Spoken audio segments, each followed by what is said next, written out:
আসসালামু আলাইকুম এভরিওয়ান, সবাই কেমন আছেন? আলহামদুলিল্লাহ, আমি তো অনেক ভালো আছি। তো আজকে তোমাদের সাথে আমি শেয়ার করব হচ্ছে বেবি সুইট, যেটা এমনিতেও খাওয়া যাবে আর হচ্ছে জর্দাত বানানোর জন্য খুব কাজে লাগে আর কি।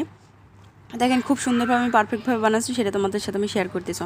শুরু থেকে শেষ পর্যন্ত অবশ্যই কিন্তু তোমরা দেখবেন। তার জন্য আমি প্রথমে নিচ্ছি 1 কাপ হচ্ছে গুঁড়া দুধ কিন্তু অবশ্যই লাগবে। তারপর নিচ্ছি 1 টেবিল চামচ পরিমাণ হচ্ছে ময়দা। তো ময়দা দেওয়ার পর এখন এর মধ্যে দিয়ে দিন হচ্ছে অল্প পরিমাণে হচ্ছে বেকিং পাউডার আর হচ্ছে বেকিং সোডা।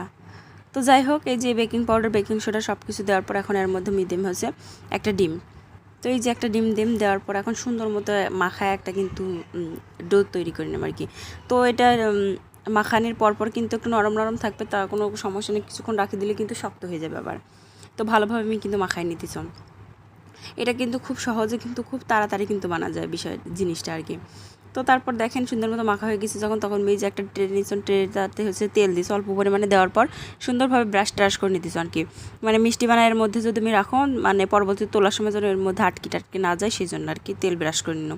তারপর এখন এই যে অল্প অল্প করে নিয়ে একেবারে সুন্দর করে সাইজ দিয়ে নিতেছে আর কি। যেহেতু এটা বেবি সুইট ছোটো ছোটো মিষ্টি, সেজন্য ছোটো সাইজ দিতেছ।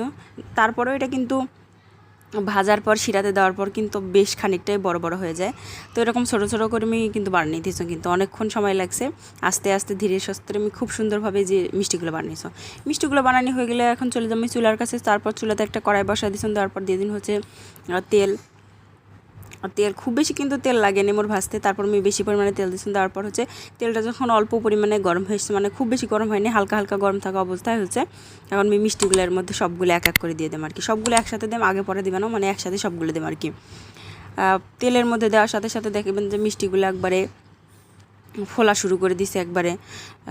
তো সবগুলো মিষ্টি আমি এই যে দিয়ে দিয়েছেন, দেওয়ার পর পরে দেখেন কী সুন্দর ফুলে উঠছে, কি সুন্দর লাগতেছে দেখতে, সেটা তো বুঝতেই পারতেছেন ভিডিও দেখে।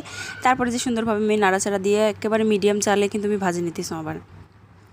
তো এই যে যখন এই পর্যায়ে চলে আসতো, আমি 3 কালারের বানাম, তো এই একটা মিষ্টি দিয়ে আর কি এই পর্যায়ে আমি কিছুটা মিষ্টি তুলে নিন আর কি। নেওয়ার পর আবারও কিছুক্ষণ ভাজা ভাজা করে নেব আর কি। তো এই পর্যায়ে নাড়াচাড়া দিতে থাকি যখন একটু লাল চলে আসবে, এই যে লাল কালার, এই পর্যায়ে আমি আর কিছু মিষ্টি তুলে নিব এখান থেকে। মানে 3 রকমের কালার যেন একটা মিষ্টি দিয়ে হয় আর কি। তো সেই জন্য আমি কিছু কিছু তুলে নিব আর কি। তো দেখেন তারপর শেষমেশে যে সবগুলো মিষ্টি যে এরকম সুন্দর ভাজা হয়ে গেছে, এক এক করে তুলে নিন।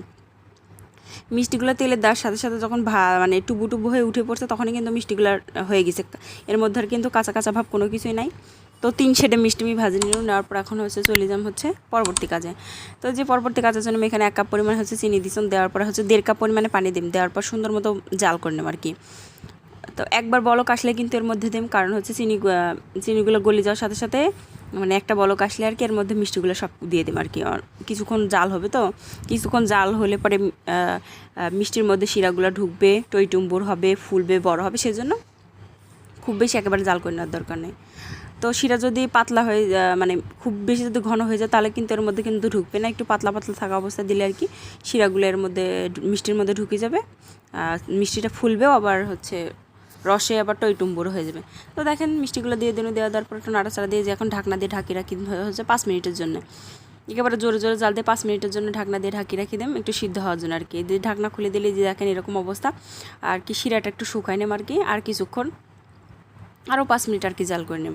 আরও 5 মিনিট জাল করে নিলে কিন্তু মোর মিষ্টিটা রেডি হয়ে যাবে। দেখেন কত সহজ, কত তাড়াতাড়ি আমি সিম্পলভাবে কিন্তু মিষ্টিটা রেডি করব। তো তোমরা কিন্তু অবশ্যই বাড়িতে মিষ্টি বানাবেন, জর্দা বানাবেন, এটা করবেন সেটা করবেন, নানান রকমের জিনিস বানিয়ে কিন্তু তোমরা খাইতে পারেন। তো অবশ্যই যদি মোর ভিডিওটা ভালো লাগে অবশ্যই কিন্তু কমেন্ট করবেন, লাইক করবেন, আর মোর ইউটিউব চ্যানেলটা কিন্তু অবশ্যই সাবস্ক্রাইব করে দেবেন। তো সবাই ভালো থাকবেন, মোর জন্য সবসময় দোয়া করবেন। আল্লাহ হাফেজ।